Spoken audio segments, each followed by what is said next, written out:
Greetings dear viewers, welcome to SNG Garage. Because of the quarantine, today we will have a nostalgia series. So I would like to talk to you about a Mercedes-Benz 300 SEL 6.3. So the story starts in 1966. Mr. Eric Waxenberg, I don't know if I pronounced correctly, he decided to take mighty 6.3 engine from the huge 600 into 300 SEL. At that time, 300 SEL had only like straight 6 engines. That's it. 6.3 produced 300 brake horsepower. When he installed the engine in 300 SEL, the car was crazy. The 0 to 60 time in 1967 was 6.7, 6.6 seconds.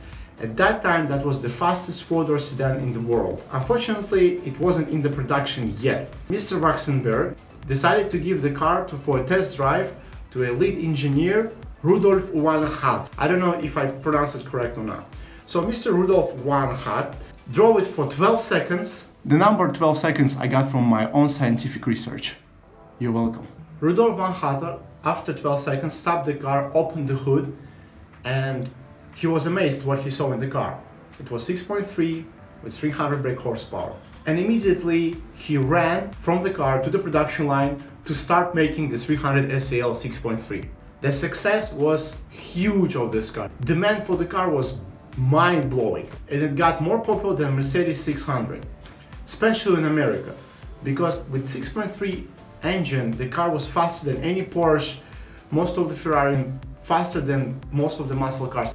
Technologies in that car were ahead of the time. It had automatic lock doors, electric windows, sunroof, air conditioning, ventilated brake discs all over the car, AC, and the technology that amazes me the most is air suspension. In the end of the 60s, air suspension and in 300 SEL could go 200,000 kilometers without any problems, major problems, and if you maintain it properly. Show me a Mercedes today that can go 200,000 kilometers without any problems. Today, Mercedes 300 SEL 6.3 is a very interesting car. I think it will be a future classic and it will skyrocket its value in near future because it has interesting history and it looks amazing, the engine is fun and it doesn't cost much right now.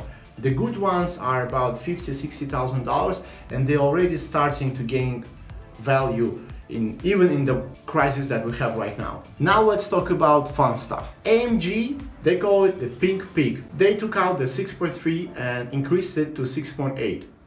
Put the racing pistons there, different camshaft, increased fuel flow and made it easier for exhaust to come out. With all these adjustments, car developed 400–425 brake horsepower. There's no exact number that I found. And it was just crazy fast.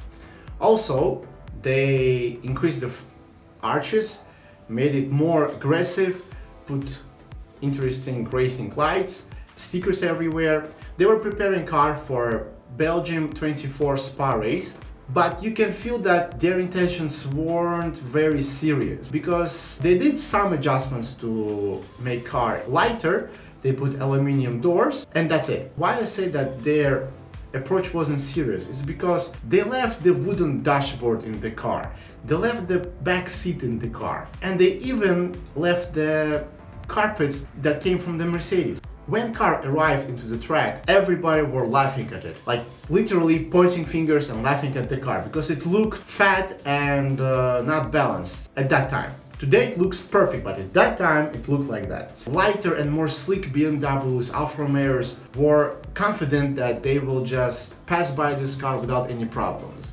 But everybody got shocked when 6.8 was passing everything without any problems. And it would have won the race if it stopped so much for changing the tires and filling the tank, because the fuel consumption was huge. The car was very heavy. It would tear up the tires more. With all that disadvantages, car won a second place. The first one was Ford. Nevertheless, that victory helped AMG to be famous and to raise eyebrows among car culture. After the victory, AMG sold the car for French Air Force and they used it to test their air base tarmac, and then after that nobody knows what happened to the car. In 2005, Mercedes decided to make some copies of it and the copies sold immediately, But it is sad that original car is lost and nobody knows where it is. And also AMG crashed it before the race. So you can sense that their approach to the race and to all project was just fun. And when you make something with intentions to have fun, you have a great car and you have a great product and a great legend. So thank you so much, take care, subscribe, click that like button and see you soon. Take care, bye bye. And stay safe.